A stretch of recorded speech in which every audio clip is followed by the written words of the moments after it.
Prashanth Reddy Bheemgal municipal ఎన్నికలతో ఓ రకంగా mental balance తప్పినట్టున్న నాకు అనుమానం.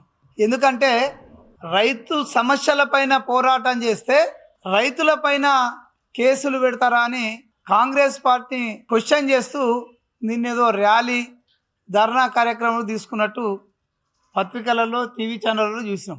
అయ్యా ప్రశాంత్ రెడ్డి గారు, ఒక్కసారి తిరిగి నీ గత 9 సంవత్సరాల పాలనలోకి వాపసు వెళ్తే ఎవరు ఏ ప్రభుత్వం రైతులపైన కక్షపూరితమైన కార్యక్రమాలు చేసిందో నీకే అవగతనం అవుతుంది.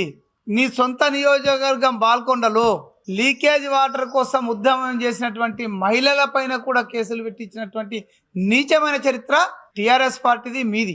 ఇంకో విషయం మాట్లాడి, భీమ్గల్లో తులం బంగారు కోసం అడిగితే టీఆర్ఎస్ నాయకుల పైన కేసులు బుక్ చేసినట్టుండ్రు. ఆ రోజు ఒక్కసారి నువ్వు గుర్తు చేసుకో. 15 సంవత్సరాలుగా పూర్తిస్థాయి రాజకీయాల నుండి మంత్రి హోదాలో ఉన్నటువంటి వ్యక్తివి. ఆ రోజు ఒక మంత్రిని అడిగే పద్ధతినే నువ్వు అన్నాడు. అడిగిన విధానం కరెక్ట్ అయితే నువ్వు ఆ విషయం చెప్పాలా. రెండవది, మరి గతంలో బాల్కొండ గ్రామంలో నువ్వు ఇఫ్తార్ విందుకు వస్తున్నప్పుడు ఒక మైనార్టీ సోదరుడు కారుకు ముందుగా చాపి, అన్నా మా ఏరియాలో సీసీ రోడ్లు లేవని అడిగిన కారణంగానే అప్పటికప్పుడే కేవలం కాంగ్రెస్ అయినందునే నువ్వు కేసులు పెట్టిపించి పోలీస్ స్టేషన్లో ఉంచినటువంటి చరిత్ర అనేది కాదా? రైతు సమస్యలపై పోరాటం చేసినటువంటి ఎంతమంది నికాసైన రైతులను జైల్లోకి పంపినటువంటి చరిత్ర.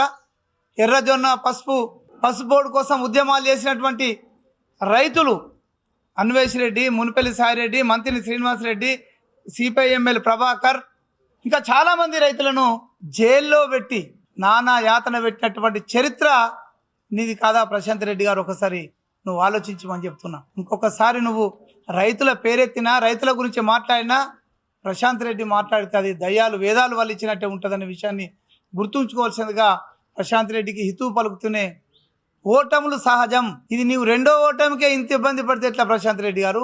ఇంకా మున్ముందు ఇంకా చాలా విషయాలపైన మనము ఎలక్షన్లో పోటీ చేసేది ఉంది. ఒకరికొకరం ఫైట్ చేసుకునే పరిస్థితులు ఉన్నాయి.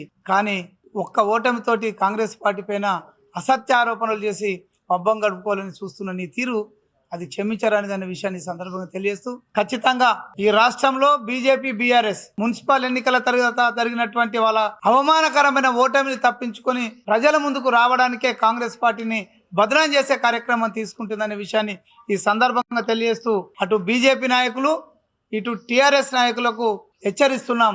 తప్పుడు మాటలతో ముందు కాదు, వాస్తవాలు గ్రహించి మాట్లాడాల్సిందిగా. బీజేపీ మత కలవలు సృష్టించడానికి, వీళ్ళేమో గ్లోబల్స్ ప్రచారంతో కాంగ్రెస్ పార్టీని బదనాం చేయడానికి బీఆర్ఎస్ పార్టీ చూస్తున్న తీరును కాంగ్రెస్ పార్టీ తీవ్రంగా ఖండిస్తుంది.